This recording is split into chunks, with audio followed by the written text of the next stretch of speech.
What's up, guys? Thanks for stopping by and checking out this video.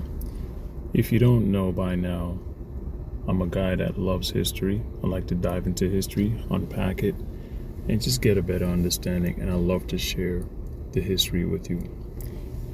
So in this video, I'll be doing a lot of voiceover talking just to stay within the confines and the guidelines of the fair use. All right, so thanks for watching. Hope you enjoy. God bless.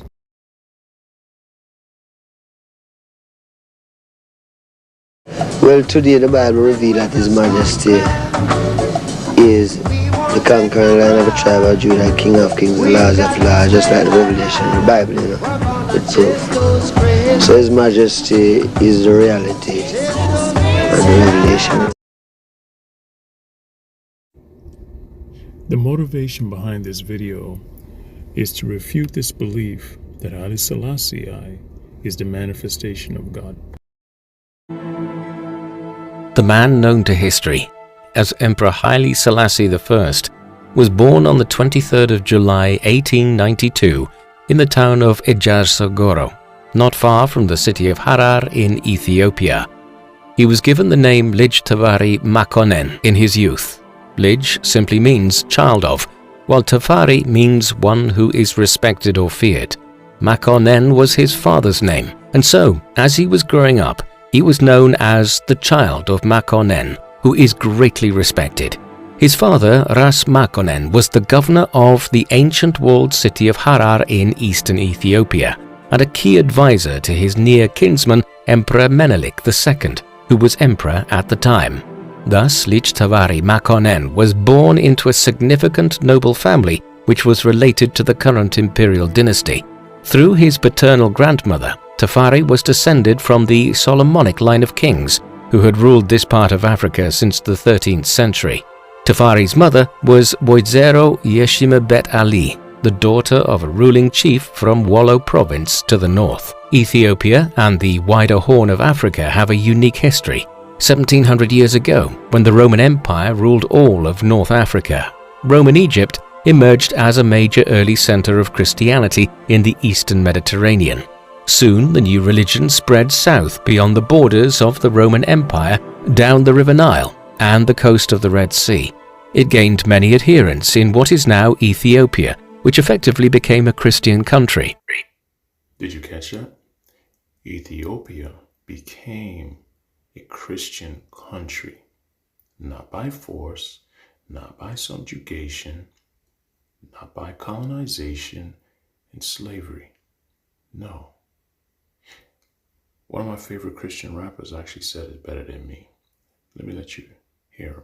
Work, but they saying it's a white man religion, forced on us by the master that white men invented. Tell it to the Christians in Ethiopia that never had to be enslaved by the white man to get it. However, with the Arab conquests of the Middle East and North Africa in the 7th century AD, Ethiopia was effectively cut off from the rest of the Christian world, but it did not convert to Islam. Accordingly, over the centuries, a unique form of Christianity developed here, one which continued to adhere to many of the rites which were typical of the 4th century church. Moreover, Ethiopian politics and culture became shrouded in biblical legend, and from the 13th century onwards, the rulers of the Kingdom of Ethiopia claimed to be descended from the biblical King Solomon. Therefore, their dynastic line has become known as the Solomonic dynasty. So the question that I asked Google was, did King Solomon rule Ethiopia? The answer, no. King Solomon did not rule Ethiopia, but according to Ethiopian tradition, he is the founding father of their royal heritage. The legendary narrative states that the Queen of Sheba visited King Solomon in Jerusalem, and they had a son named Menelik I. Menelik I went on to become the first emperor of Ethiopia, allegedly bringing the Ark of the Covenant with him to the city of Aksum. This lineage formed the basis of the Solomonic dynasty, which ruled the Ethiopian Empire, while modern historians view the direct ancestry to King Solomon as a foundational legend rather than established historical fact. This belief was deeply rooted in Ethiopian culture and was used by emperors to legitimize their rule until the monarchy was abolished in 1974 with the deposition of Haile Selassie. Menelik is not explicitly named in the standard biblical text. He is a legendary figure from Ethiopian tradition. According to the Kebra Nagas, the 14th century Ethiopian national epic, Menelik I was the son of biblical King Solomon and Makeda, the Queen of Sheba. While the Bible does record the Queen of Sheba visiting Solomon in 1 Kings 10 and 2 Chronicles chapter 9, it does not mention them having a child together. By the mid-19th century, the Ethiopian Empire had become one of the most powerful states in Africa, and it needed to be, for the great European powers were entering into a period of accelerated colonization of the continent. To the north, Egypt had effectively become a British protectorate, and British rule was being extended down the River Nile into Sudan, Ethiopia's western neighbor, and eventually into Uganda and Kenya, the southern neighbors of Abyssinia. To the east of Abyssinia, along the coastline of the Horn of Africa, a number of European powers acquired territory through treaties and military intervention in the years leading up to Tafari's birth. The foremost of these was the Kingdom of Italy, which acquired the colonies of Italian Somaliland and Eritrea in the 1880s, comprising most of the modern-day countries of Eritrea and Somalia. The British and French also carved out small enclaves in northern Somaliland. In the end, nearly all of Africa was annexed by the European powers in what has become known as the Scramble for Africa. So let me just give you a quick overview of what the Scramble for Africa was all about. It was an invasion, conquest, colonization of most of Africa by 7 Western European powers, which were driven by the Second Industrial Revolution during the late 19th and early 20th centuries through the era of new imperialism. What were those 7 nations? They were United Kingdom, Britain, France, Germany, Belgium, Italy, Portugal, and Spain. European powers colonized Africa primarily driven by the Industrial Revolution's demand for raw materials and new markets, intense political nationalism among European nations, strategic military and trade routes, and ideological justifications centered around the civilizing mission to spread Christianity and Western culture.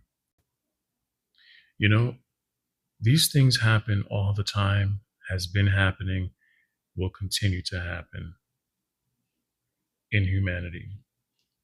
Even on lesser scales, lesser issues and things. I just watched a news report of a woman who was trying to fight back and push back against a data center from taking her home. Welcome back. Some homeowners in Georgia are being given an ultimatum to sell their homes, or the state will, get this, take it to make way for AI data centers. CBS News correspondent Skylar Henry has more. I'm a single mom. I worked hard for everything. How do you put a price on a home you never intended to sell? One filled with more than 2 decades of memories. I think I was 5 or 6 when this was built. The yard where you buried your pets. The greenhouse that fed your family. When you talk about what being on this property means to you, Yeah. right? It's y'all's. It's ours. It's our family. We belong here. And so when she say that it's ours, we belong here, what comes to my mind is, yeah, I'm sure many of those African nations were saying the same things to those 7 European powers who were trying to carve up, and they did carve up and annex Africa. They were saying the same thing that I'm sure the Native Americans here in America were saying. These are our land, and now you want to put us in a square box and push us in a corner and say, no, you only get this much space and land, and call it reservations. But Ansley Brown's childhood home likely won't be here much longer. That's because the state's largest utility, Georgia Power, says it needs the area to make way for a 35-mile-long transmission line. So when the reporter says, reporting that Georgia said, hey, we need the area, we need the space, we need the land to run more lines through, it reminded me of, I listened to a testimony years ago from ex-black magician, a former sorcerer, African guy. And he shared how God has a way to just stop wicked, evil people, right? So there are people in your community, people even in your home, in your family, that you don't even know that they are agents of the devil. And they are performing sorcery and divination in the community, in the home, in the family. And so he would take his trinkets and all of his things that he would use to perform his divinations and spells and so forth, and he would hide them out in the land, in the forestry dense land. And so he explained that the government, one day out of the blue, unbeknownst to him, he noticed that there were tractor trailers, bulldozers, what do you call the other one? The cats, all those heavy machinery that dig up the earth and tear down the trees and uproot the trees and the plants. Listen, he was furious and angry that the government was doing this, because he's like, yo, I had all my sorcery and all my divinations and all these trinkets, I had them buried out there, and now they've been destroyed. And he said he was so angry. But he was also laughing about it at himself, laughing at how God did that. Like, wow, okay, God. Okay, God. Like, he believed that there was a God. He just didn't know. He didn't know that God. So, but he knew now that he is born again and saved and surrendered his life to Jesus, he now understood what God was trying to do even back then, before God sent a minister to go and minister to him. And so when I hear this part about the data center saying, hey, well, this is the reason why we need this land, because we're trying to run these power lines through here and make connections and this and that in the third degree, it just reminds me of that guy's testimony. And I'm not saying, I didn't say, nor am I insinuating that this family or any other family in this area, in that community, are doing anything scrupulous and have buried their liquor trinkets and so forth. No, I didn't say that, but it just reminded me of another story. Georgia Power has been here for as long as Ansley's mother has owned this property. It's just beyond the tree line. Now, with the expansion of this latest project, they're looking to take the 2.5 acres the house sits on. Georgia Power says increasing demand has outpaced the capacity of its existing grid, and building a new transmission line requires acquiring more than 300 parcels of land, including residential properties. And so when I hear it explained like this, it gives me a little bit more insight into understanding, okay, yes, the European nations, they went about carving up, dividing, ruling, colonizing Africa. That was wrong, right? You know, hey, I didn't like I didn't like how they went about doing that. Nobody wants to be imperialized. Nobody wants a stranger to come run up in their house and, tell them, here's the new rules. Take it or leave it. I got plans for this home. I got plans for this land. Take it or leave it. Either get with the program or not. Either way, we're gonna do what we want. That's human beings for you. That's human beings for you. It shouldn't be that way. It should never have been that way. But we live in a fallen, sinful world with a lot of ungodly, wicked people with all kinds of ulterior motives for what they want to do. I get it. I understand.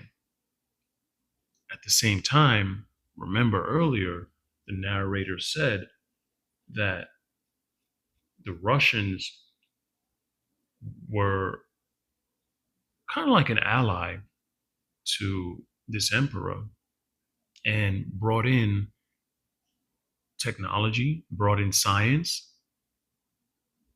and whatever else the narrator might have missed, and introduced to this African country. So six half a dozen of the other, right? You get some of the good with the bad, including, which a lot of people do not like and push back very, very aggressively, is the European nations brought to Africa Christianity. But Ethiopia, as we know, was never colonized. So, no, the white man never enslaved any Ethiopians and gave them Christianity. No, that's not how Christianity got there. But anyway, I'm not going to get into that right now. Georgia Power estimates 70 to 80% of the power on this new line is expected to help serve data centers. It says the remaining 20 to 30% of power will serve the state's growing residential and commercial demand. And so you've seen that, you heard that, 70 to 80%, right, of data will serve the state's commercial and residential. 20 to 30% will go to that. Wow. So what comes to my mind again is, I believe this is how those seven nations in the late early 1900s was saying to these African nations, hey, listen, you got something we're looking for that can help our people, our community, our nation. But look what we're also bringing over here. We're modernizing it. We're modernizing your country. Now, you're an African man or woman going to say, I don't need you to come modernize my home. I ain't asked you to come over here and put a deck out. But what if I don't want that deck? What if I don't want a swimming pool? What if I don't even like that swimming pool? What if I don't want a driveway? What if I don't want stoplights? What if I don't want clinics and hospital? And you see where this is going, right? You see where I'm going with this. But yeah, man, this how it be.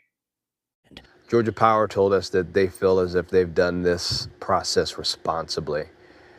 What would you say to that? I disagree. You can't tear down 35 miles of rural Georgia and it not hurt something or somebody. And to say that you're doing it in the name of data centers is a slap in the face to us, our community, our animals. And I'm sure those seven nations, maybe all of them, maybe two of them, were saying the same thing to these different African countries that they ran up on the continent and was carving up. Hey, we're here to help improve you guys and to work alongside you guys. But, you got something we're looking for. And, we're trying to survive over there in Italy and Germany and England and them places and them places there. And Africa's like, that's not my problem. Africa's like, that's not my problem. Hey, figure it out like we figure it out. So I'm sure they pitch the same thing until the inevitable happened. Brown's mother recently came to an agreement with Georgia Power to sell. Brown says if she didn't, the utility could have sought to acquire her property through eminent domain, a legal process that allows private property to be taken with compensation for projects determined to serve a public purpose. Yup, we understand what that means. We know exactly what that means. We tried to offer you this package deal, and okay, you don't want to take it, you don't want to accept it, you're rejecting it. Well, guess what? We still need this land. We need all of these acres and miles of land. Yeah, we still need it. So, okay, bet. We're gonna take it anyway. And so that reminds me of when I had watched this movie, and pretty much this is what caused that war between Greece and Persia. Let me show you. What message do you bring? Earth and water.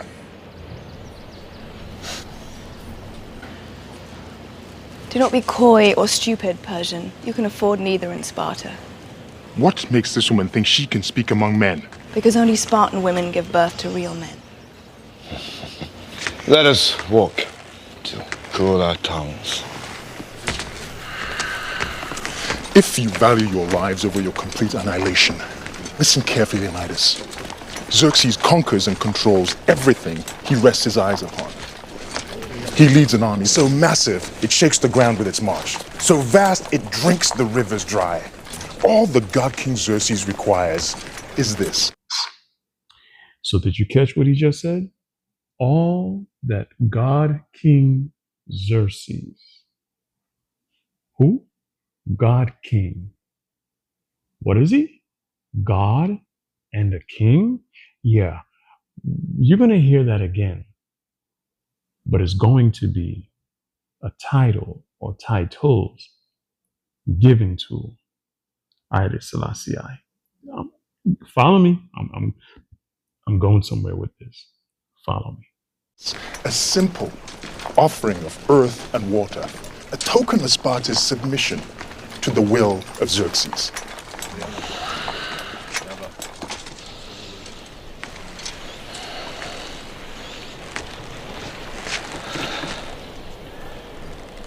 Submission. Now that's a bit of a problem. So did you catch what Leonidas said right there? Well, that's a bit of a problem. Why? Why is it a problem? Because the god king of Persia wants to imperialize, oppress, suppress, and enslave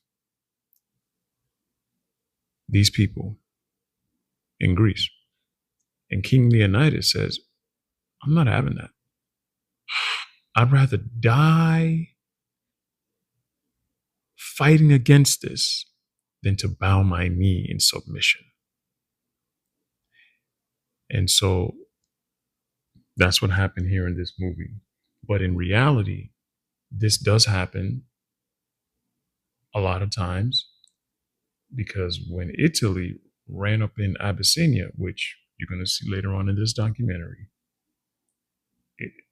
Italy's, back then with Mussolini, Italy's intention was not to share resources, share education, share science, share cult. No, it wasn't about that.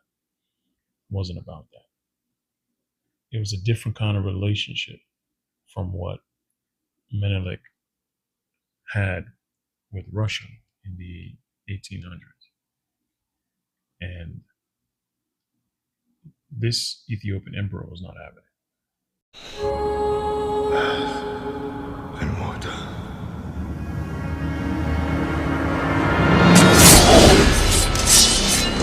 Madman. You're a madman.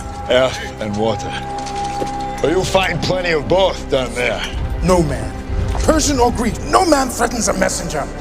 You bring the crowns and heads of conquered kings to my city steps. You insult my queen. You threaten my people with slavery and death. Oh, I've chosen my words carefully, Persian. Perhaps you should have done the same. This is blasphemy.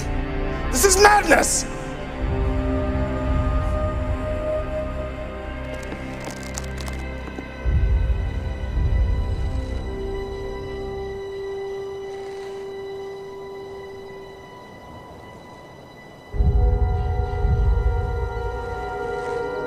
Madness. This is Sparta!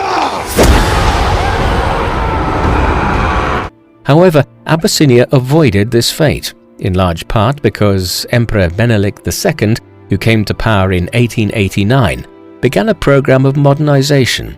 He established Addis Ababa as a strong new capital in the center of the empire and developed an alliance with the Russian Empire from 1893 onwards. Through this, the Russians sent military advisors, scientists and economists to Abyssinia to advise the country on how to modernize its government, economy and military. And that's wonderful. That's beautiful. How it should be. How it should always be amongst human beings in different nations, different cultures. That's great. Nobody died. There was no war. No upheaval, no bulldozing down and tearing down and destroying lives and communities. No, there was a meshing of culture and and strengthening a relationship, learning from one another, and it was also this relationship was modernizing Ethiopia, primarily Abyssinia, with a view to withstanding encroachments by the Italians, British, French and others. Thus, when Tafari was born in 1892, a new era of Ethiopian history was beginning. As a son of a major Ethiopian noble, Tafari was afforded honors from a young age. For instance, when he was just 13 years old, he was given the title of Dejazmach of Gara Mulata, an administrative region near the city of Harar. Dejazmach literally means keeper of the door, and shows that he was a protector of sorts of the region, while still barely a teenager. Yet there was little sign at this time that he would ascend to a position of imperial authority. Absolutely true. There was little signs that he would eventually ascend to where he did, where he had became the emperor of Ethiopia. But God knew, right? Because God knows our beginning, middle, and end of our lives. I cannot even imagine what that must have been like to have such a responsibility like that at 13 years old. Amazing. For despite the fact that he was related to the imperial family, Emperor Menelik II had a clear line of succession in place. He had two daughters, Sharega and Zewditu. Through these, Menelik had several grandsons, one of whom, Lij Iyasu, the son of Sharega, was eventually designated by Menelik as his successor. Meanwhile, Tafari's youth also saw a concerted effort by the Kingdom of Italy to connect its two colonies of Eritrea and Somaliland by conquering Abyssinia. In 1895, the Italians invaded Abyssinia, but Emperor Menelik's modernization efforts proved beneficial, and the short-lived First Italo-Ethiopian War ended a year later in 1896, when an Italian invasion force of some 15,000 men were decisively defeated by a much larger Ethiopian army of upwards of 75,000 at the Battle of Adwa. With this, Abyssinia's independence was secured for a generation. So what I noticed is human beings just doesn't like to get along with each other. Here is another nation that is trying to imperialize, colonize this African nation, Ethiopia, Abyssinia. And the other thing that popped up in my mind is oftentimes the opponents and the critics of Christianity and of the Bible, of God, they often like to say all of the wars or because of religion. And this had nothing to do with religion. However, I will say that, you know what? Good job for defeating very quickly, too, this 1-year war between the Italian Empire. So good job, on that. But man, if they only knew what was ahead. In his teenage years, Tafari was promoted further within the empire. In 1907, for instance, he was appointed as a governor of the province of Sidamo in the south of Ethiopia. He sired a daughter during this time, the future Princess Romanwalk, though the identity of her mother is not entirely certain. And so he has a child, a baby girl, who this is his first child. And I find it interestingly convenient that the knowledge of who her mommy is left out purposefully. I wonder why. Well, your guess is as good as mine. And notice the narrator never said he was married to her. But he did get married, just not to that child's mother. In 1911, he married Menen Asfau, also a member of the imperial family. This was around the time when Emperor Menelik II, who was nearing his 70th year, became increasingly more incapacitated due to a series of strokes he had suffered. He eventually died in 1913, leaving his 18-year-old grandson Liju Ieyasu as the emperor designate. Ieyasu had been serving as de facto emperor for some time by 1913 on account of his grandfather's illness. Under such circumstances, this might have allowed him to solidify his position in advance of the emperor's death, but instead the direct opposite had occurred. Ieyasu had found himself increasingly opposed by the Council of Ministers which his grandfather had established, and even by his own aunt, Menelik's younger daughter, Princess Zewditu. And so here we are learning that there's trouble brewing within this family, this dynasty. And we're not really told why the aunt opposed him and why the councils opposed his grandson. Well, all right, well, let's continue.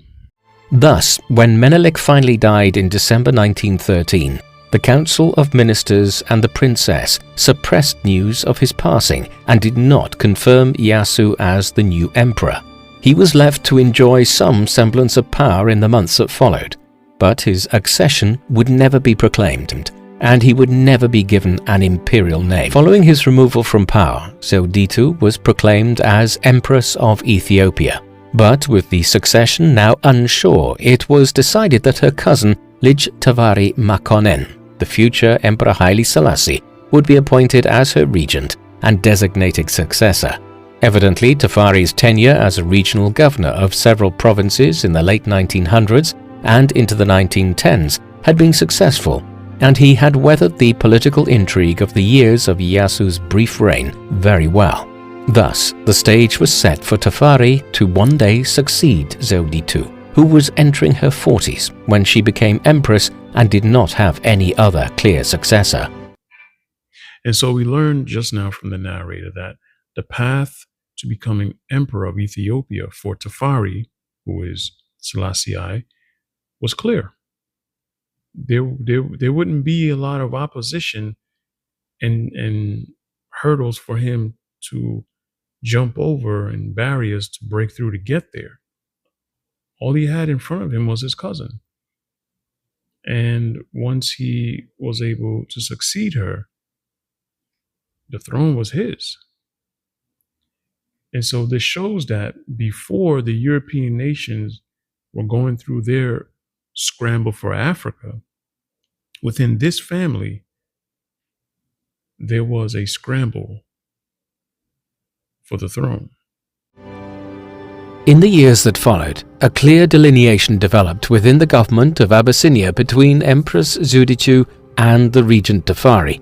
She was a traditionalist and a conservative ruler, while he was following the path hewn by Emperor Menelik II in wishing to modernize Ethiopia.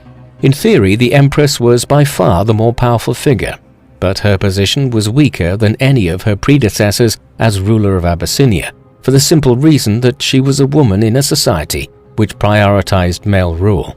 As such, Tafari was able to claim a great deal more influence than would have been typical of the power dynamic between them in most other circumstances. Both had their factions. She was favored by the Ethiopian Church, which looked kindly on her conservative values, while Tafari was supported by a clear majority of the Council of Ministers. Eventually, in the course of the 1920s, he emerged as the more powerful figure, and long before her rule would end, Zewdito had begun to withdraw from government and allowed Tafari to continue his modernization efforts in the 1920s. And so I do wonder, why didn't they, as cousins, just work together, collaborate together? He wanted to modernize Ethiopia. I don't believe she was opposed to it, but the narrator says she was conservative. Okay, we can be conservative and still modernize our nation, modernize and help our people advance. You know, the other nations are advancing. You know, the other nation that's outside of Ethiopia, outside of the continent, and he was continuing the legacy of Menelik II. So, yeah, I don't know. I don't know. Again, your guess is as good as mine. The modernization program, which was implemented in the 1920s, was multifaceted. Much of it centered on trying to modernize the government and administration of Abyssinia to make it more like those of the European powers. There was a precedent for this. The non-European power which had modernized most effectively in the 19th century was the Empire of Japan. It had done so by adopting Western methods and had thus resisted Western encroachments and established itself as a major power itself in the Far East by the 1920s. Abyssinia aimed to at least partially emulate this approach. Thus, a Western-style government was established by Tafari, one with ministers responsible for individual aspects of governance. In tandem, there was a move away from the feudal nature of Ethiopian government to a political system where individuals were promoted based on their abilities rather than their noble rank. And so I get what Tafari wanted to do here. He was, taking a little bit of this, a little bit of that from the West, emulating some of the Western ideas, Western modernization, bringing that, implementing it into Abyssinia. But also that can be a little bit dangerous because you don't want to lose your identity and your original DNA of who you are as a people and your culture. You don't want to do too much assimilation. You understand? And I don't know what you think about that. Finally, Abyssinia applied for membership in the newly established League of Nations, a forerunner of the United Nations. It became a member in 1923, one of the few non-Western nations to ever become a member of the League. And I feel as though this was a great accomplishment for Tafari under his leadership to become a non-Western nation in this league. Yeah, that's good. Even more significant were the attempted economic and social reforms which were introduced during the reign of Empress Zewdito and the regency of Tafari. Already the first electricity grids had been introduced to Addis Ababa in the mid-1910s, and this was expanded outwards in the 1920s. At the same time, efforts were initiated to begin linking the main cities with roads and eventually railway lines. The telegraph and other communication systems, which had become commonplace in the Western world in the second half of the 19th century, also finally arrived to Abyssinia, albeit in a limited fashion. The National Bank of Ethiopia was founded in 1927 to bolster the economy, and excessive lending rates were prohibited. Perhaps most importantly, the judicial system was overhauled with the Feta Negast law code, a legal system which had been used in Ethiopia for centuries and which imposed brutal punishments for moderate crimes, such as the loss of a hand for being found guilty of theft, was gradually phased out in favor of a Western judicial system based on elements of the civil and common law. Now, honestly, this was a severe punishment. You know what I mean? Should there be a punishment? Yes. But to chop off somebody's hand, you don't know if that person, has say, you know what, I'm never going to do this again. I know I shouldn't have done that. Whether they were caught or not, you don't know where their heart is at, right? And I'm not saying we should ignore that they stole something, but to chop off a hand, that's a severe punishment. Nobody is perfect. So all right. So what if it was a little kid? You gonna chop the kid's hand off? A little kid just stole something. You gonna chop his hand off? You gonna chop her hand off? What if they were severely thirsty, hungry, adults or child, elderly or not? You gonna chop off their hand? Okay. All right, and I get it. Then you have those who will steal just for the fun of it, just for the thrill of it. And they stole something that actually hurt people, that, hurt a business, hurt a family, something really, really precious and valuable. But still, it's severe, man. That's all I'm saying. So, yeah, do away with that and try to have a more decent punishment. That's barbaric. But there was a major backward element to Abyssinian society which remained. Slavery was still widespread here, a century after it had been prohibited throughout much of the Western world. Slavery, the narrator said, had been prohibited throughout much of the Western world. But here in Ethiopia, in the 1800, 1900, for a century, since it's been widely pretty much stopped, abolished, but not in Ethiopia, not in this African nation. No. And so this issue of slavery in Ethiopia is going to pop up again later in this documentary. Oh yes, it's going to be a corn and a bunion on Selassie's toe. Tokenistic efforts were made to end this in the 1920s as the Western powers criticized the retention of the system in Ethiopia, but Tafari was unwilling to commit to any major efforts to eliminate it from Abyssinian society at this time. Absolutely absurd. Meanwhile, Tafari's international reputation was growing, and by the end of the 1920s, he was increasingly viewed as the face of Abyssinia on the world stage, rather than the empress. Much of this was owing to numerous trips abroad and state visits.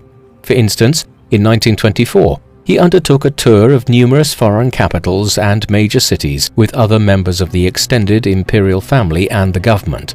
This was a fact-finding mission as much as anything else, as Tafari and others sought to gain from direct experience of the Western societies they were attempting to emulate. Elsewhere, in the Middle East and North Africa, Tafari was greeted warmly as the all-but head of state of virtually the only African nation which had withstood European colonization in the 19th century. All of this ensured that, before he would ever become emperor, Tafari was well established on the international stage. This to me was very smart, what Tafari was doing, by mixing, mingling, creating healthy relationships with other world leaders and governors and politicians and opening himself to learning new things, new ideas, and at the same time soaking in um, other cultures.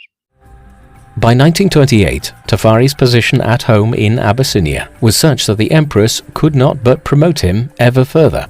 By this time, he had monopolized power within the Council of Ministers and, more importantly, had also moved to secure the loyalty of the heads of the military and police forces. Thus, on the 7th of October 1928, he was crowned as Negus, an Abyssinian title equivalent to a king, though still below that of emperor or empress. This replaced his earlier honorific of Ras, which had signified his position within the imperial line. In the months that followed, tensions began to brew between the empress's faction and that of Tafari, ultimately culminating in January 1930 in the outbreak of a borderline civil war between Tafari and Gugsawela. Tafari was doing exceptionally well in his role, in his position, and the advancement that he was able to bring to Ethiopia, modernization, he was doing it extremely well. That his cousin, the queen, the empress, she was like, "Look, man, I can't elevate you any further. Any further, you'd be above me, and yeah, I'm not going to do that." And that's why I don't understand why they just couldn't have just worked together. Couldn't have shared this together, shared in this family lineage dynasty, shared the throne together. But then again, actually, I see what happened. And you're going to hear it in the next clip. The Empress's husband. He not only wished to reassert his wife's authority within the empire, but now had designs of replacing Tafari as the head of the government and having himself crowned as emperor. And there you have it. His cousin's husband was like, "Yeah, I'm not having this. And I'm going to restore back power and respect to my wife." And so the husband started a whole beef, whole war with Tafari. Yeah, that was a big mistake. Gugsawela's rebellion culminated in a major meeting of his forces and the supporters of Tafari at the Battle of Anchem on the 31st of March 1930. But with their superior Western armaments and methods, which included the use of modern aircraft, Tafari's supporters quickly defeated Gugsawela's army. He himself was killed in the fighting. Then, in a seemingly unconnected development, the Empress died of natural causes just 2 days later, clearing the way for Tafari to claim absolute power in Abyssinia after years of dual rule between him and the Empress. So, Gugsawela died in the battle. And then his cousin, who was the empress at the time of Ethiopia, 2 days later, suddenly died. Yeah, we know what happened. A mourning period of over half a year was imposed following the passing of Empress Zewditu. But at last, on the 2nd of November 1930, Tafari was proclaimed as the new emperor of Abyssinia and crowned that same day at the Cathedral of St. George in Addis Ababa. Emissaries from many Western nations attended the event, and Tafari featured on the cover of Time magazine that November. He also adopted a new name and title. The title he obtained was now Negusa Nagast, the King of Kings. I beg your pardon? I beg your pardon? While his imperial name would be Haile Selassie. Haile means power of, and Selassie means Trinity. So the name Haile Selassie effectively means the power of the Trinity. No. In the foundational Christian belief, we Christians, we believe without a shadow of the doubt that there is one God who exists eternally as three distinct co-equal persons, the Father, the Son, Jesus Christ, and the Holy Spirit, or the Holy Ghost. For him to take on this title, what is that telling us? However, as we will see later, the former name he bore for much of the 1920s, Rastafari, was to gain currency again in later years and become increasingly well known globally. More immediately, in the early 1930s, first years of Selassie's reign as emperor were marked by his efforts to continue and expand the modernization program he had first initiated as regent in the 1920s.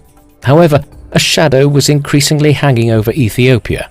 Back in 1922, the Italian government had been taken over by the National Fascist Party led by Benito Mussolini after the infamous march on Rome by 30,000 paramilitary fascist blackshirts. So here it is. Mussolini said, I'm getting my lick back. I'm getting my lick back. I have not forgotten how we lost that war in the late 1800s. And he got his lick back, as you shall see. One of Mussolini's great desires was to build Italy into a great power again and to resurrect the empire Italians had enjoyed back in the days of Rome 2 millennia earlier. To that end, in the 1920s, he had engaged in a series of aggressive actions, initiating a brutal war of conquest in Libya, which had been a nominal colony of Italy's since 1912, as well as bombing the island of Corfu during a dispute with the Kingdom of Greece, annexing the city of Fiume in what is now Croatia and establishing a protectorate over Albania through a series of treaties in the mid-1920s. With these advances made, in the early 1930s, Mussolini's attentions turned to the Horn of Africa, where he increasingly wished to correct what he deemed to be an historical failing of Italy's, its loss to Ethiopia in the First Italo-Ethiopian War back in the 1890s. So as you heard the narrator explain and showed us, that Mussolini's dream and desire and wish was to correct an historical failing of Italy's back in the 1890s when they had lost that first war against Ethiopia. But before he would get back to that, to get his lick back, he went on a series of aggressive actions, brutal war against Libya, annexing Fiume, bomb curfew. I mean, the guy was out to take over the world. If Abyssinia could be conquered, it would also make a continuous colony of Italy's lands in Eritrea, Ethiopia, and Italian Somaliland, in turn making it the predominant colonial power in the Horn of Africa. In 1934, tensions between Selassie's government and the Italian colonial administration in Eritrea and Somaliland began to flare over a long-running boundary dispute which had been caused by Italy's wish to build a railway line through the region connecting its two divided colonies, which Ethiopia was in the middle of. And so we see that this rail line was really important to Mussolini and Italy. And he wanted access to it to connect his nation to Ethiopia. And he was not going to relent. This had culminated in Italy building a military fort at Walwal in eastern Ethiopia. In December 1934, the Italian presence here was challenged by Selassie's government when Abyssinian troops were sent to Walwal. On the 5th of December, this led to violent engagements between the Italians and the Ethiopians, resulting in dozens of deaths on both sides. An international diplomatic standoff followed, now known as the Abyssinia Crisis. Consequently, while negotiations followed for months, it eventually became clear to Selassie's government that the Italians were intent on using the Walwal incident in December 1934 and the ensuing diplomatic standoff as an excuse to declare war on Abyssinia, and that the League of Nations was not going to take any effective measures to try to stop Mussolini's aggression. And you see, so when I think about when he takes on these titles of deity, like, you know, he moves into this realm of, you know, this God complex like person, it makes me wonder if the true and living God of heaven didn't just sit back and say, all right, you're God? Okay, go ahead.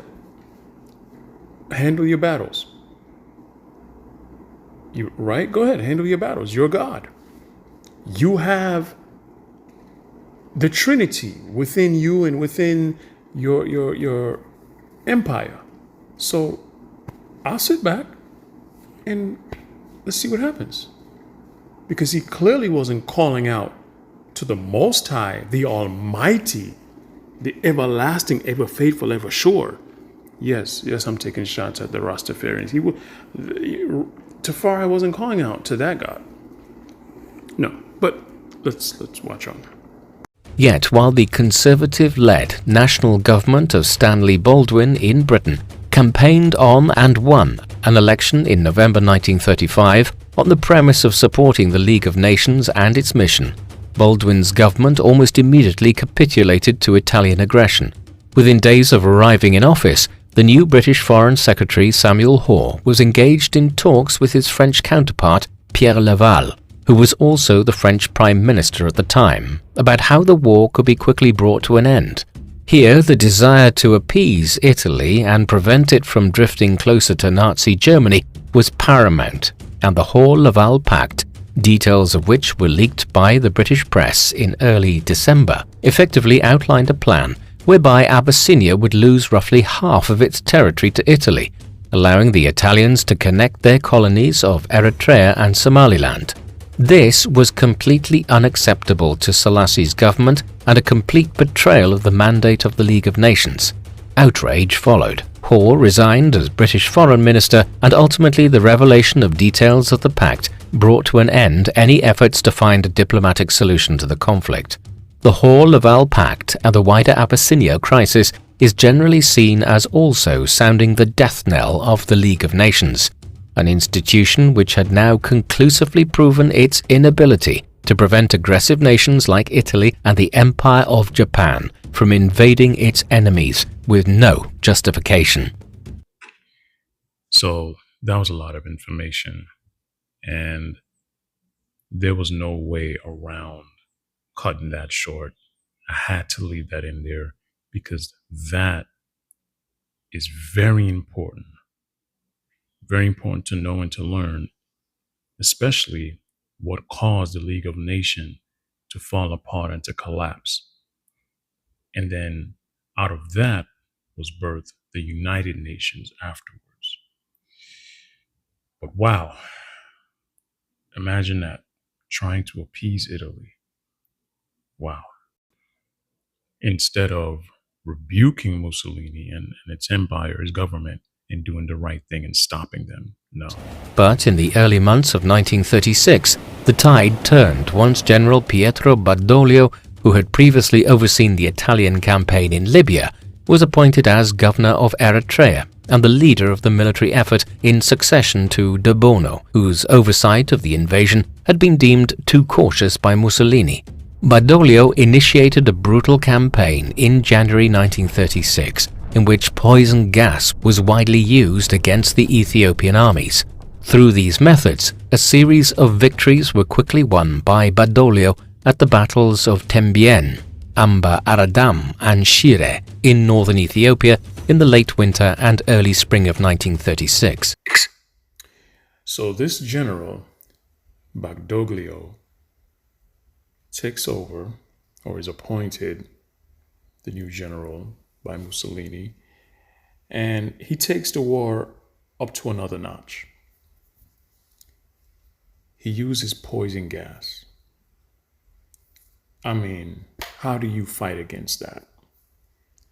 And because this was his method of choice to using the war against Ethiopia, yeah, you can just say this match was handicapped. This war was handicapped.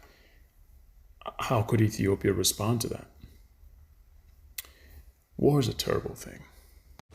A final effort to maintain the northern front by Selassie was defeated at the Battle of Mechu on the 31st of March 1936, following which northern Ethiopia was effectively under Italian control. And so now we're hearing and we're seeing that this self-proclaimed King of Kings, this self-proclaimed Trinity, is losing the battle, is losing the war. And it only gets worse for him.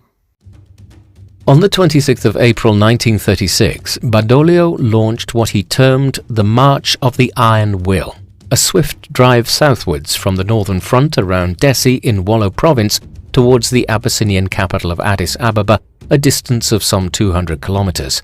The campaign was accompanied by much fanfare and propaganda in the fascist media back home in Italy.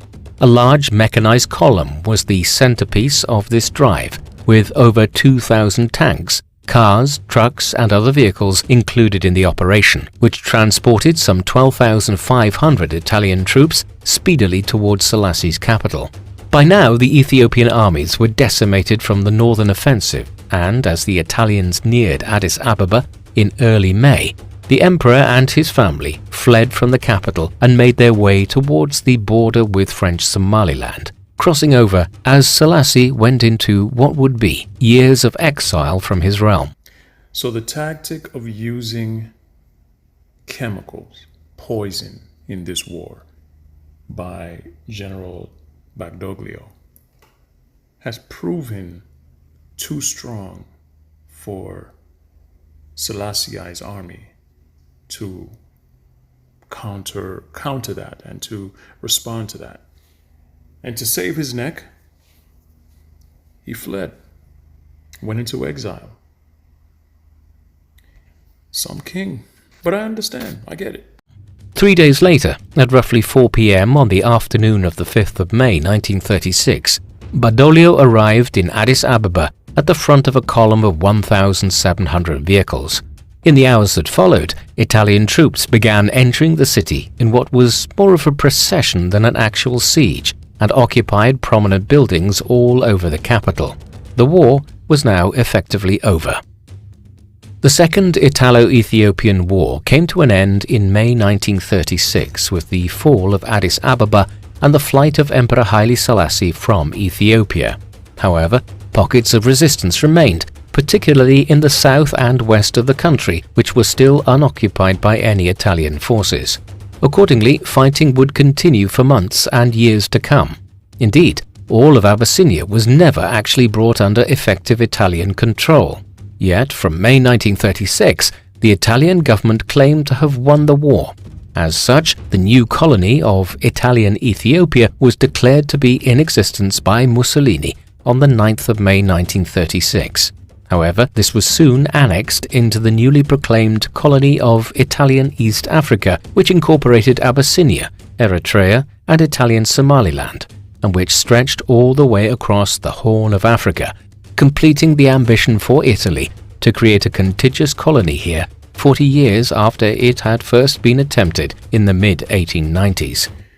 So, for the first time since the 1890s, 40 years ago, the first war that Italy lost in attempts to control and annex, which the word annex basically means when a country takes over a piece of land and adds it to its own country. Yeah, this, you can imagine this was a glorious victory for Mussolini, for the army, the Italian army, for the government. I can only imagine. And the narrator said they controlled as far and wide, all across the Horn of Africa. That's a lot of territory. That's a lot of land. Here, the Italians would impose a brutal form of colonial governance, following many of the quasi-genocidal policies which had been developed in Libya in the 1920s, of confining thousands of people to concentration camps and favoring a divide and rule policy, whereby the different ethnic peoples of Ethiopia were pitted against each other. This takeover from the Italian government, the Italian empire under Mussolini, was so severe that it had long-lasting historical trauma to Somalia or Somaliland, such as forced labor, land expropriation, violent pacification campaigns, alongside British and Ethiopian partitioning that fragmented the homogeneous Somalia population. Both Italian and British colonial rule involved severe structural violence, arbitrary subjugation.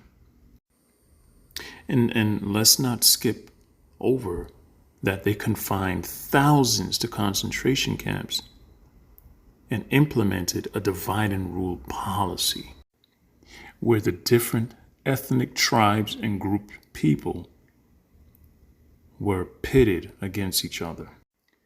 When the narrator mentions to divide and rule, I remember a song that comes to mind.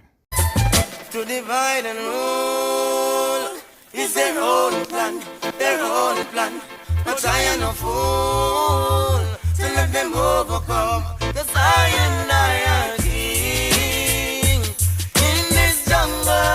With the Italians now largely in control of his country, Emperor Selassie made his way to Europe. His first mission was to present Abyssinia's case at the League of Nations in Geneva. However, his timing was far from propitious.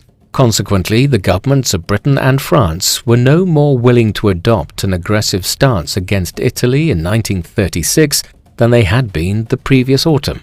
Nevertheless, while his efforts at redress were in vain, Selassie gained acclaim for a speech he made at a meeting of the League on the 12th of May 1936, in the course of which he denounced the rise of fascism and the use of poison gas by the Italians in East Africa. He was subsequently named Time magazine's Man of the Year, but the result for Ethiopia was the same. And so here he is on Time magazine. And you can see it at the very bottom where it says, the King of Kings. But of course, we know that there is only one true King of Kings, and that is the Lord Jesus Christ. The League was unwilling to take concerted action against Italy, which in any event withdrew from membership of it in December 1937.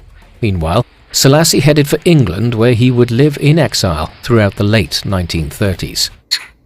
For approximately 5 years and 3 days, May 2nd, 1936 to May 5th, 1941, this King of Kings lived in exile. Early in 1941, with Italian operations in the Sahara Desert faltering, Mussolini called on Hitler for aid. A German expeditionary force, the famous Afrika Korps, led by Erwin Rommel, was dispatched to North Africa that March, but there would be no major military support offered to the Italian position in East Africa. Thus, in the course of 1941, the British gradually turned the tide here and began pushing the Italians back into Ethiopia and Eritrea after their initial advances into Sudan and Kenya. And so now this is where things began to turn in favor for Ethiopia and for Selassie, thanks to Britain. And you will hear right after this how Selassie was able to return back. And so I noticed that when he left Africa, that the war shifted. It shifted in favor for Ethiopia's survival once he was no longer there. And this too was interesting to me because he had to be exiled for the survival of his nation. By this time, Selassie had left Britain and had returned to the Horn of Africa to oversee parts of the campaign to reclaim his homeland from the Italians himself. The fighting here was undertaken by a broad mix of British, Ethiopian, Eritrean, Free French and Free Belgian forces. Crucially, they had naval superiority, and by early 1941, a new front was being opened in Eritrea following a naval operation in the Red Sea. As a result, by the late spring of 1941, the Italian defense was collapsing on all fronts as the troops in East Africa found themselves effectively cut off from major reinforcement by Mussolini's government. Finally, on the 5th of May 1941, in an event which was stage-managed to occur exactly 5 years after Badoglio had arrived with his Italian forces to Addis Ababa, Selassie re-entered the capital of Ethiopia and proclaimed the liberation of the country from Italy.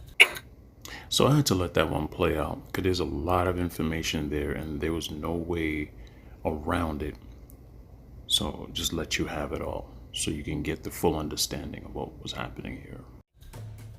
The restoration of the Solomonic dynasty and Emperor Haile Selassie to power in Ethiopia carried a proviso from the British, who had largely restored the emperor to power. Slavery had to be banned entirely in Ethiopia. There had been piecemeal efforts at doing so as far back as the 1850s, at which time Britain was using its influence as the global superpower of the 19th century to try to curb the slave trade across Africa. I told you at minute 41:49 seconds that this would come back up again. Go back and listen to it. 41:49 seconds. I told you. These had intensified under Emperor Menelik II and during Selassie's time as regent back in the 1920s, but slavery had never fully been eradicated in Ethiopia and was still a feature of Ethiopian society when the Second Italo-Ethiopian War was initiated in 1935. Following the conquest, the Italians had declared the abolition of slavery a paradoxically humanitarian act for a state which elsewhere in Africa was engaging in genocide, and whose German ally would soon be using the slave labor of millions of Jews, Poles, Czechs, Russians, and other subject peoples across Central and Eastern Europe to drive its war economy. The British government made it clear to Selassie that this abolition needed to continue once he was restored to power, and that he would have to take concerted steps to make a reality of that abolition. A decree was issued by the emperor to that effect in 1942, from which date we might say that slavery was finally abolished in Ethiopia.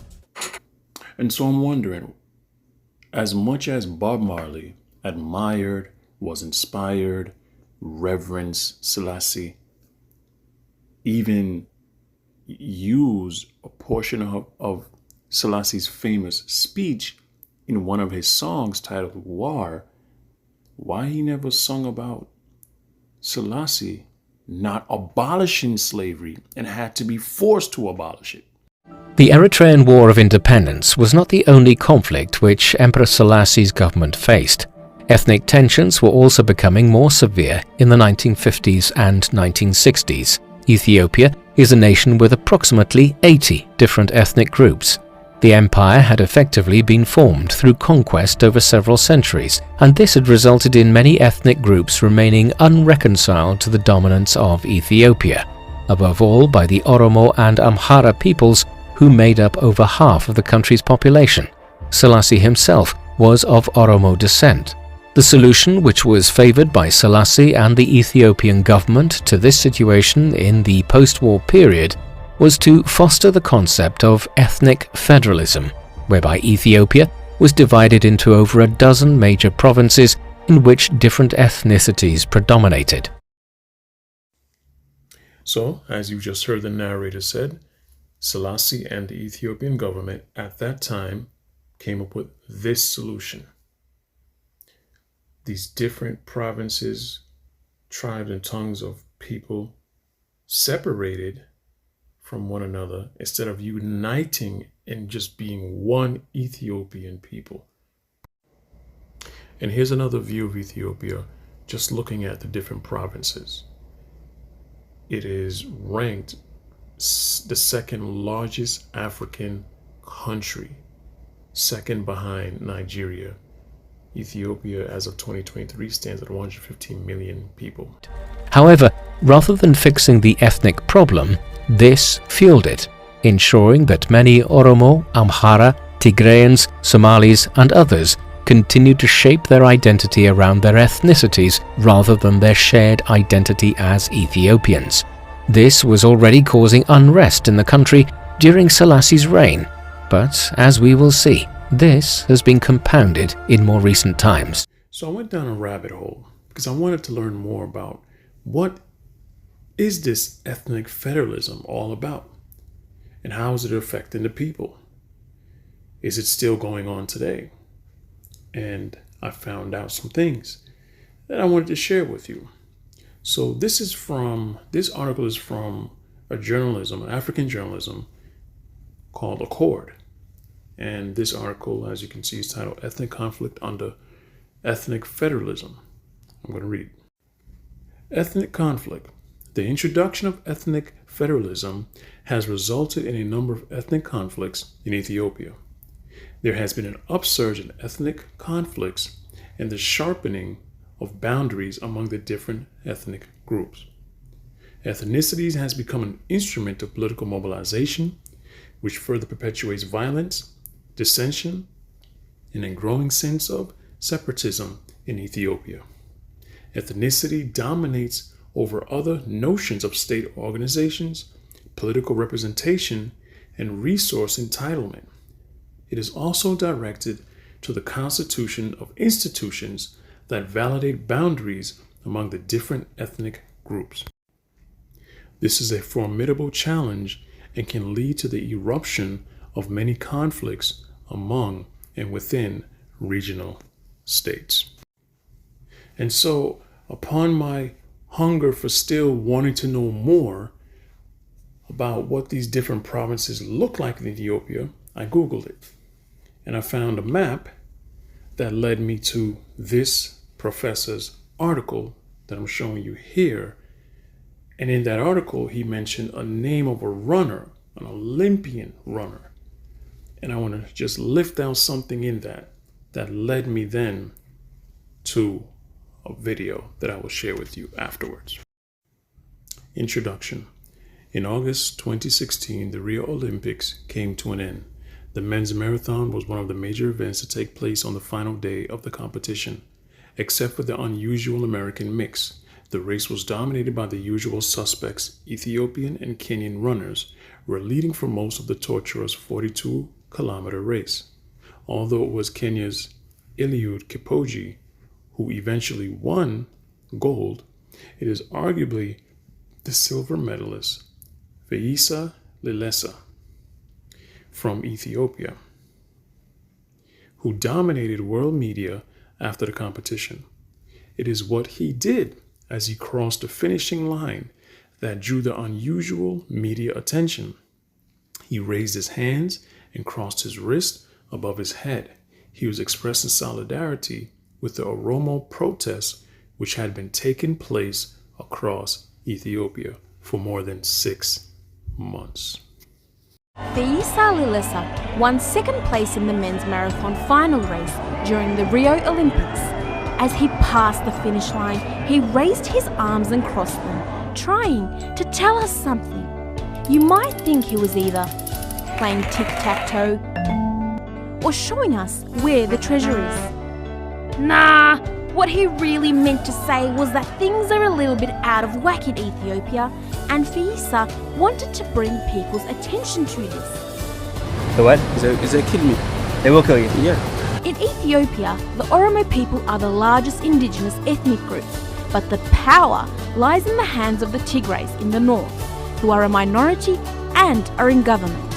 They have adopted a new master plan to displace 2 million Oromo farmers from their native land. 2 million people! The Oromo struggle is about fighting for their right to remain on their land. This isn't anything new. The protests began a while ago and are still ongoing.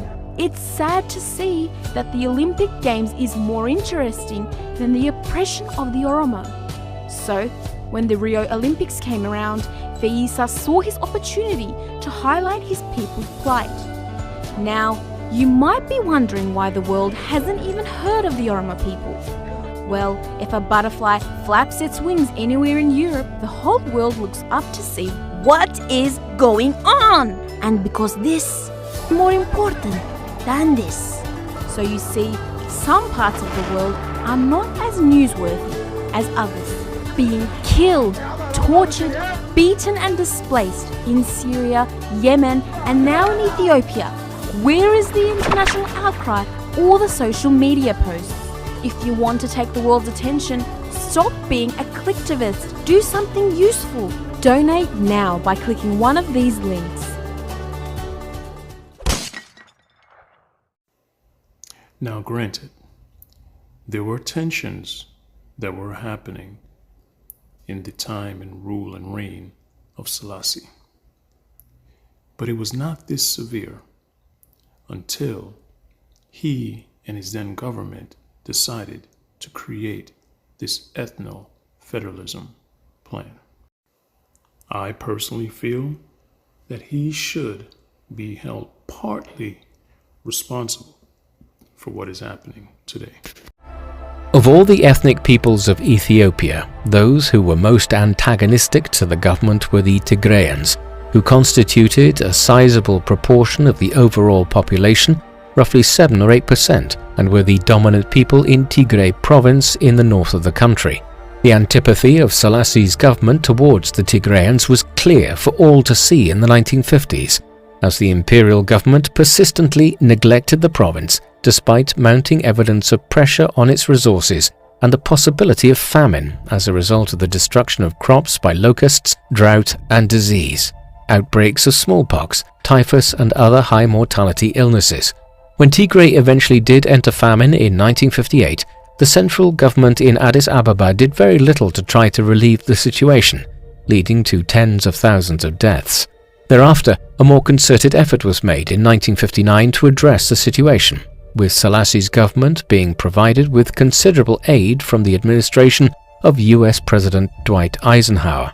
Nevertheless, by the time the worst of the famine subsided in 1961, it is estimated that about 100,000 people had died in Tigray and surrounding regions, while renewed famine struck northern Ethiopia again in the mid-1960s.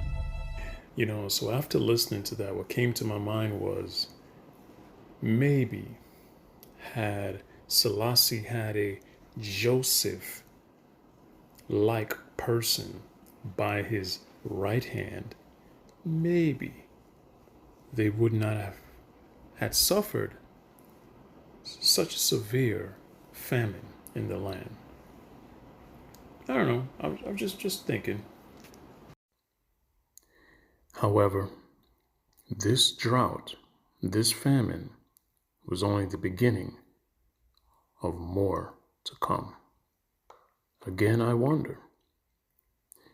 Here is this guy who proclaims himself to be King of Kings. Had he had a Joseph next to him, what would have happened?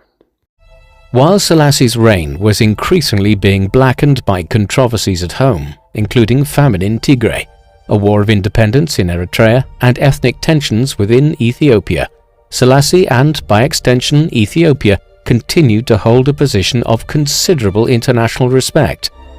Not only did Selassie continue to enjoy a vaunted reputation on the international stage in the second iteration of his reign after the Second World War, but he was viewed by many as a messianic character, in contrast to the view of him within Rastafarianism as a quasi-messianic figure. Haile Selassie was actually becoming more oppressive at home in Ethiopia. The last 20 or so years of his reign saw the development of elements of a police state in the country. There were reasons for Selassie's increasing concern about the security of his position. In 1960, while the emperor was on a state visit to Brazil, elements from the Kebur Zabagna, the imperial bodyguard, had attempted a coup d'etat back in Ethiopia. Led by the brothers Gerimane and Mengistu Newe, the insurrectionists had proclaimed Selassie's son and heir, the Crown Prince Asfar Wasson, as the new emperor. The prince appears to have been held captive, but how complicit he might have been in the coup attempt remains unclear to this day. In any event, something alright. Something alright, yeah. After 4 days of violence in and around Addis Ababa in mid-December, resulting in over 300 deaths, the attempted overthrow of the emperor had been suppressed, and the leaders were killed. Nevertheless, the 1960 attempted coup was significant in the development of a more repressive authoritarian regime in Ethiopia under Selassie in the 1960s and into the 1970s. Hand in hand with the development of this more authoritarian streak in Ethiopian politics was a growing disdain for human rights in the country. In the 1960s, as student protest movements emerged and as communism gained favor in some circles, Selassie's regime dealt ever more frequently in mass arrests and the disappearance of political opponents. The press was widely censored, and intimidation of groups which questioned Selassie and the government was widespread by the 1960s. You know, this seems to be a common practice and a common behavior and a common response by certain leaders and rulers and dictators in history. Nothing new under the sun. Compounding matters was the war in Eritrea, where the Imperial Ethiopian Army was engaging in civilian atrocities by the late 1960s. For instance, in December 1970, over 800 civilians were killed by Selassie's forces when they attacked the village of Ona. Moreover, at Hazemo in July 1967, over 170 men were killed by Ethiopian soldiers. Admittedly, some of these atrocities appear not to have been state-ordered, but the war in Eritrea was ultimately of Selassie's making. Unsurprisingly, by the early 1970s, despite the general positive view of Selassie internationally, civil rights groups such as Freedom House were declaring that Ethiopia was moving towards being a repressive, authoritarian regime where human rights were being contravened. By the early 1970s, Selassie's rule and government was becoming increasingly unpopular among substantial sections of the population of Ethiopia. He still garnered support amongst traditional groups such as the church and the nobility, who had much to lose if the old imperial order was overthrown, but many others had no affinity for the ancient ruling dynasty. This disaffection was further compounded in 1972 by the onset of a new severe famine in Ethiopia. This time it was centered on Wollo province in the north of the country near Tigray. This was brought on by drought and was compounded by an inadequate government response and a failure to import extra foodstuffs and deliver them to the affected areas. It is estimated that between 40,000 and 80,000 people died in Wollo and the adjoining regions in the course of 1972 and 1973, while the competition for resources exacerbated ethnic tensions here between groups such as the Oromos, Afars and Somalis. What was worse, news soon spread that, at the height of the famine, foodstuffs which were actually being successfully produced in Wollo were being exported out of the region to Addis Ababa and other parts of Ethiopia. Eventually, the unrest at Selassie's reign began to boil over. Perhaps this was unsurprising. In 1972, as famine was gripping Wollo, the emperor had turned 80 years of age. He had been in power, in one form or another, for over half a century, albeit as regent for the first 10 or so years and with a hiatus between 1936 and 1941. The first signs of disturbance arose in January 1974 when garrison soldiers in the town of Negeli Borana mutinied over a lack of clean drinking water and poor paying conditions. In a symbolic gesture, they detained one of their commanding officers, Lieutenant General Derese Dubale, and made show of him having to drink the water they were forced to consume. This resonated with many across Ethiopia, who were disgruntled at the rigid social structure which prevailed in the country, and the perception of there being an elite of individuals who were connected to Selassie's regime. In early February, as news of the mutiny spread, protests and insurrectionary movements developed across the country. Crucially, many elements within the military and the police services joined the disturbances. This augured ill for Selassie, whose grip on power, like any authoritarian ruler, could only be maintained so long as the military and security forces remained loyal. So things were not looking great for this king. He did not have the wisdom and his spiritual insight how to manage the nation through these back-to-back famines and drought, hunger. Then he began to eliminate his opponents. Then a faction of his army was conducting genocide, although he didn't give that order, but then he did give order. and another time it was bad. And so what is beginning to happen here is the people them is getting fed up. Or as one man puts it, poor people fed up to all the system shake up. By early March, Selassie was under sufficient pressure that he made a number of announcements that political concessions would be made. By the time Selassie was killed, Ethiopia had descended into a long civil war from which it would not emerge until the early 1990s.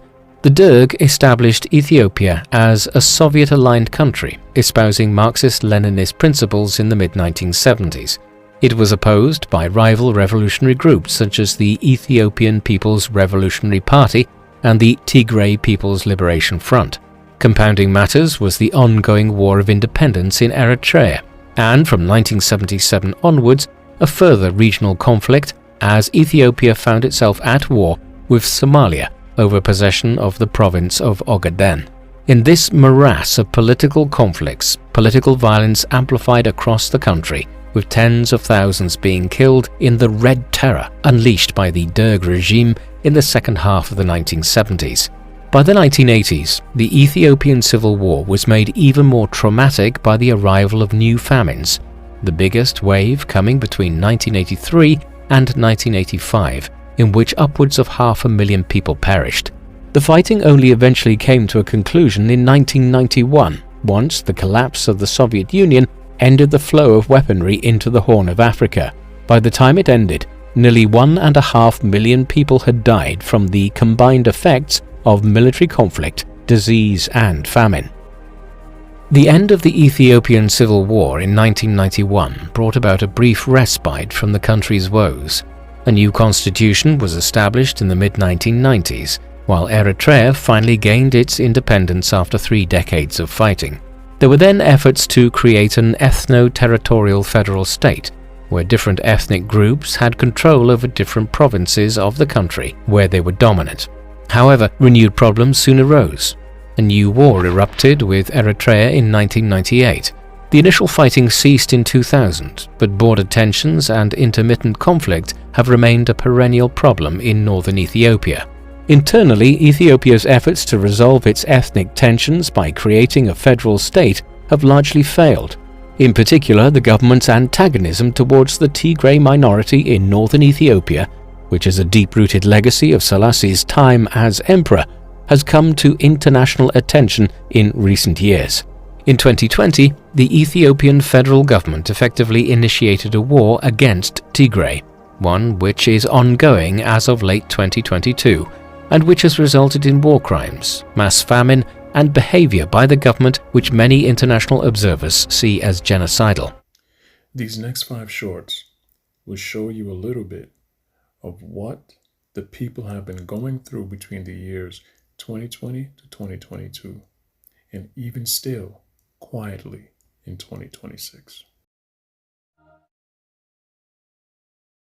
Because of the genocidal war we had, the previous 2020 to 2022, our people have not healed. Not only healing, most of the IDPs have not gone back home. And we have also refugees in Sudan and elsewhere. So we have not healed at all. On top of it, if there is another war, then there will be another IDP. There will be another devastation. So this is unthinkable for us. So the ladies are right that it's frustrating to hear. So no, we need peace, we need stability, we need recovery, and we don't need to hear any kind of war. So we are against any war. The civil war in Ethiopia has reached a truce. After 2 years of fighting, Ethiopian and Tigrayan forces agreed to stop. During the pandemic, Prime Minister of Ethiopia, Abiy Ahmed, canceled elections. The Tigray region defied his order and held their own regional election. In response, Ahmed moved troops to the region and the Tigray People's Liberation Front attacked. Since then, it's been chaotic. For the past 16 months, the region has been sealed off without electricity, banking, medicine, and other important services. The death toll has been estimated over 500,000. The agreement will allow humanitarian access to the Tigray region. Tigray's regional government will be reinstated, and the Ethiopian government is supposed to restore all the infrastructure damaged in the war. But some worry that the agreement could be derailed by militias that are not included in the deal. For more on the deal, click the link in the bio. Tigrayans are reacting with shock and fear after a drone strike hit a residential area in the regional capital Mekele, injuring at least 13 people, including 5 children. The attack happened early Thursday, damaging homes and sending residents to hospital. I came suddenly and the roof fell on us while we were right here. Look at this house. It is completely destroyed. I don't know where it came from or why. I am a farmer. Why is this being done to a farmer's home? We are in deep distress. Among the injured are 5 children and 7 women. 3 patients are in serious condition and undergoing further medical examinations.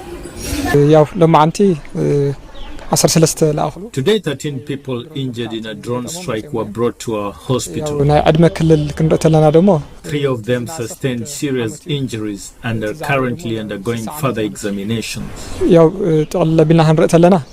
The patients range in age from 2 to 60 years old. 5 of the injured are children and 7 are women. Tigrayan authorities have blamed the Ethiopian federal government, while Addis Ababa has not immediately commented. Our neighborhood is a residential area for teachers. The incident occurred while we were at home. I was with my children, my wife, and my mother-in-law. The attack happened just 5 meters from our front door. Shrapnel struck the entire neighborhood. My 4 children, my wife, my mother-in-law, and I were all injured, and we are now here in the hospital. The latest attack comes amid renewed tension and build-up of forces in and around Tigray, deepening fears that the region could once again be heading towards conflict.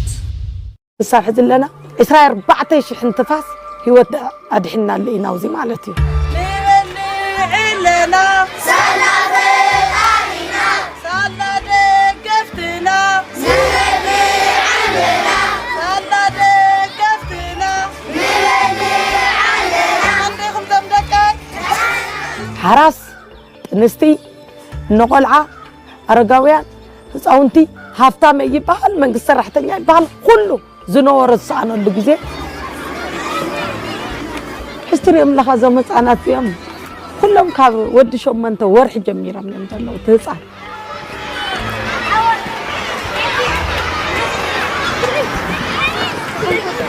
زين لمهين وتسينا إلنا تحسينا قدنا تحسينا نمو هنا نخد أدينا هم تزورنا سارحة كتاب لنا حارسة ليا إلى ده شكلها ده كتاب لنا يلا أو زلمة نجوه شدست حواتي أرسلنا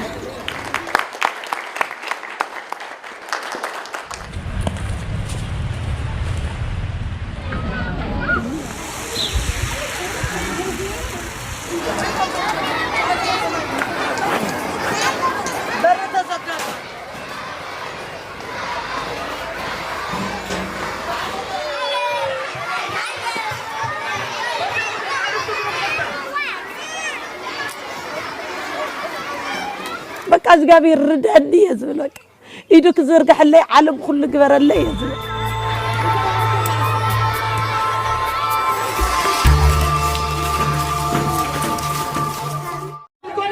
مسرة زقليو معدو سلام إذا سلام ديا بلم معلت تطرح ده يكون جمارة تجمر له قطع يونا قطعنا السلام نربارب كلنا تقرأي يكون إرتراوي يكون نسلام نربارب أمهيرنا أيوز حلفة كندي من أسي كندي علاق اليوم تعرفهم نهم برخا اللب أمر خينهم كندي اليوم إن كاب إرتراوي يكون إن كاب تقرأي يكون كندي إسكتا تقول إيرمسي شافور سنا قطرنا نقدر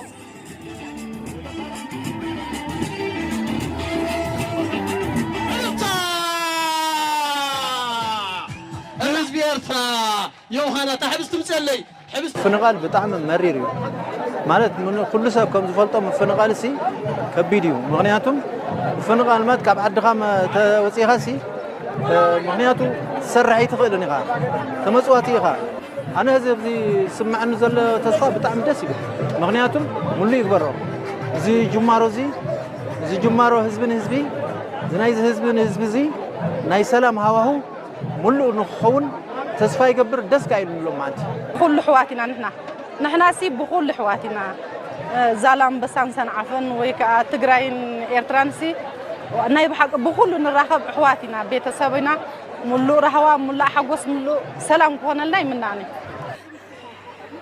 Thus, while Ethiopia is viewed as having the potential to become a major economic and political power in East Africa, as Africa experiences considerable economic expansion in the 21st century, the structural problems of the country, which were not only left unresolved by Selassie, but exacerbated, remain a grave problem in the Horn of Africa. Emperor Haile Selassie was a paradoxical character in 20th century history. On the one hand, in the first half of his reign, he made major advances in modernizing Ethiopia even before he became emperor himself, while in the 1930s he emerged as a figurehead in opposition to the rise of fascism and brutality as the Italians invaded and conquered his nation. This reputation as a leading statesman was cemented in the aftermath of the Second World War, when he forged an independent stance on the world stage and was also well regarded for his suppression of slavery in Ethiopia. Overlying all of this is the most unusual position which he has acquired as a messianic character within Rastafarianism. However, Selassie also had many things which stand against him. His reign became increasingly autocratic in his later years, and there were manifold human rights abuses committed at home in Ethiopia between the 1950s and 1970s. Eventually, these resulted in revolution and his overthrow. Additionally, his handling of Eritrea's position resulted in a war which persisted for 30 years and after Selassie's own time.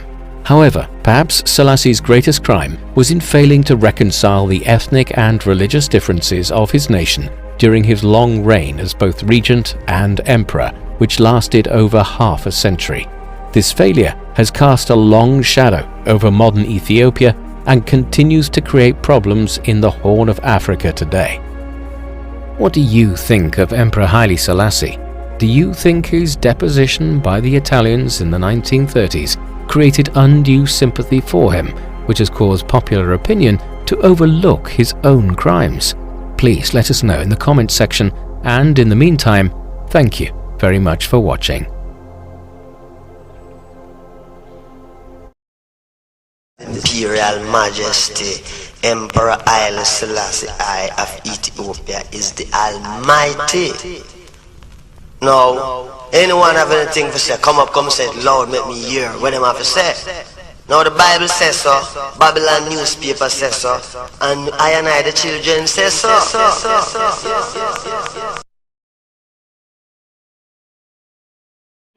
It's ridiculous. It's obvious what's being done out here. It's on a nightly basis. I hope the world can see now what's really going on out here, because it's getting ridiculous. It's really ridiculous. Behold, he cometh with clouds, and every eye shall see him, and they also which pierced him, and all kindreds of the earth shall wail because of him. Even so, Amen.